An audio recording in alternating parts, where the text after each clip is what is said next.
చక్కని చందమామ కథలు. పిల్లలు, ఈరోజు చందమామ కథ దెయ్యాల్ని జయించిన బ్రాహ్మడు. ఒక బ్రాహ్మణుడు రోజు రాజుగారి సభకు వచ్చి రాజుగారిని ఆశీర్వదించి కొంతసేపు ఉండి పోతుండేవాడంట. ఏమీ అడిగేవాడు కాదంట. రాజుగారికి ఇతని చర్య ఆశ్చర్యకరంగా ఉండేదంట.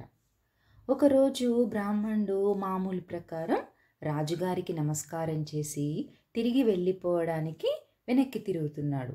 అప్పుడు రాజుగారు, ఏమయ్యా బ్రాహ్మడా, రోజు ఎందుకిలా చేస్తున్నావు అని అడిగాడన్నమాట. ఏదో ప్రభువారిని ఆశ్రయిస్తే ఏదైనా చిన్న భూమి దయచేయిస్తారని అంటాడు బ్రాహ్మణుడు. అప్పుడు రాజుగారు, ఏం భూములయ్యా, వల్లకాటి భూములు, అందరూ భూములే అడుగుతున్నారు, నా దగ్గర ఏదో దాచబెట్టినట్టు అని విసుక్కున్నాడు. ఇంకా బ్రాహ్మణుడు అంతటితో ఊరుకోడు. చిత్తం, ఆ వల్లకాటి భూమైనా దయచేయిస్తే అన్నాడు. ఇంకా బ్రాహ్మణుడి పట్టుదల చూసేటప్పటికీ రాజుగారికి నవ్వొస్తుంది. అప్పుడు సరే తీసుకోవయ్యా ఆ వల్లకాడు అని అంటాడంట. వెంటనే బ్రాహ్మణుడు వల్లకాటి భూమి దగ్గరికి వెళ్తాడు. అక్కడ పెద్ద పెద్ద చెట్లు రప్పలు ఉంటాయి. సరే, ముందు ఈ చెట్లు ఇవన్నీ నరికేస్తే తర్వాత ఏదైనా పండించుకోవచ్చు అని అనుకొని ఒక పెద్ద గొడ్డలు తెచ్చి అక్కడ ఉన్న ఒక పెద్ద చింత చెట్టు కొట్టడం మొదలు పెడతాడు. చెట్లు సగం తెగకముందే దాని మీద ఉన్న దెయ్యాలన్నీ దిగి వస్తాయి. ఏమయ్యా చెట్టు కొడుతున్నావు, నిన్నేం చేస్తామో చూడు అని దెయ్యాలు బ్రాహ్మణ్ణి బెదిరిస్తాయి. బ్రాహ్మణుడు మాట్లాడాడు. ఏమయ్యా మాట్లాడవేంటి అని గద్దిస్తాయి దెయ్యాలు. ఆ మాటలకి భయపడకుండా, నా ఇష్టం, నాకు ఈ భూమి అంతా రాజుగారు ఇచ్చేశారు అని మొండిగా సమాధానం చెప్పి తిరిగి చెట్టు నరకడం మొదలు పెడతాడు. ఇంకా ఊరుకుంటే తమకు ఉండడానికి చోటే లేకుండా పోతుందని దయ్యాలు భయపడి బ్రాహ్మణుణ్ణి ఇలా అడుగుతాయి. ఏమయ్యా చెట్టు కొట్టేసి ఏం చేస్తావు?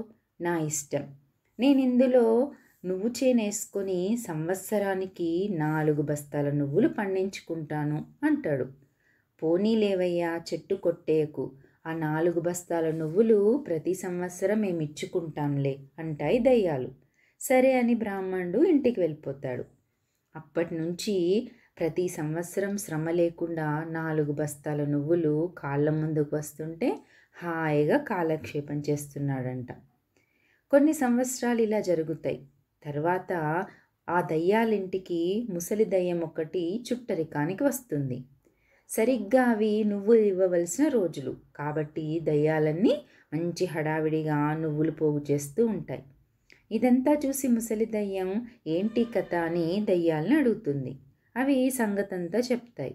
అప్పుడు ఆ ముసలి దయ్యం, ఏమిటి, మీకు మతులు పోయినట్టున్నాయి.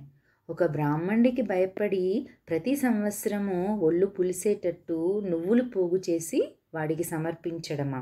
ఉండండి, ఇప్పుడే వెళ్ళి ఆ బ్రాహ్మణ్ణి బెదిరగొట్టి ఈ రోజు నుంచి నువ్వులు ఇచ్చుకో అక్కర్లేకుండా చేస్తాను అంటుంది.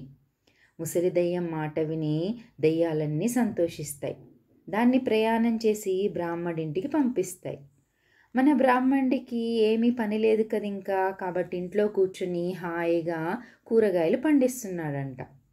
అయితే అక్కడికి రోజు ఒక గేదె వచ్చి ముందు వాకిట్లో పెట్టిన బచ్చలి పాదు తినేస్తూ ఉంది. అందుకని బ్రాహ్మణుడు గేదె పని పడదామని తలుపు చాటున పెద్ద కర్ర పట్టుకొని నుంచుంటాడు. అతనికి ఏదో గుమ్మం దాటుతున్న అలికిడి వినిపిస్తుంది. వెంటనే బలంగా కర్రతోటి ఒక్కసారిగా కొడతాడు. అమ్మో అంటుంది ముసలి దయ్యం. బ్రాహ్మణ్ణి బెదిరించడానికి వచ్చి అదే దెబ్బలు తింటుందన్నమాట. గేదె అనుకుని దయ్యాన్ని కొట్టేశానే అని బ్రాహ్మణుడు మనస్సులో అనుకుంటాడు. కానీ పైకి మనకుండంగా గంభీరంగా ఎందుకు వచ్చామని గట్టిగా అడుగుతాడు. ఇంకా చేతిలోనే ఉంటుంది కర్ర. మళ్ళీ కొడతాడేమో అనే భయంతో ముసలి దయ్యము నువ్వులు అంటుంది. ఏం తెచ్చావా అని గదమాయించి అడుగుతాడు బ్రాహ్మణుడు. అప్పుడు దయ్యము, కాదు, నువ్వులు ఇమ్మన్నారా లేక నువ్వుల నూనె ఇమ్మన్నారా అని అడగడానికి వచ్చాను అంటుంది భయపడుతూ. సరే, నువ్వుల నూనె తెమ్మను అంటాడు బ్రాహ్మణుడు. బ్రతుకు జీవుడా అని ముసలి దయ్యం బ్రాహ్మణి దగ్గర నుంచి ఇంటివైపు వెళ్తుంది. కానీ దాని మనస్సులో బాధగానే ఉంటుంది. ఇంటికి రాగానే దయ్యాలన్నీ సంతోషంతో దాని చుట్టూ చేరి, ఏం జరిగింది, బెదిరించావా, ఏమన్నాడు అని ఊపిరి సల్పకుండా ప్రశ్నలు వేస్తాయి. ముసలి దయ్యం నీళ్లు నములుతూ నన్ను చితగ్గొట్టాడు. నువ్వులక్కర్లేదు, 4 బిందెల నువ్వుల నూనె తెమ్మని మీతో చెప్పమన్నాడు అంటుంది. దాంతో అవన్నీ కోపంతో ముసలి దయ్యాన్ని చేరి బాగా కొడతాయి. నువ్వు వెళ్ళి మాకు చేసుకొచ్చిన ఉపకారం ఇదా అని కోపంతో కొట్టి తరిమేస్తాయన్నమాట. పిల్లలు, ఇంతటితోటి కథ కంచికి మనం ఇంటికి. ఈ కథను రాసిన వారు రాళ్లపల్లి వెంకట సత్యనారాయణ గారు.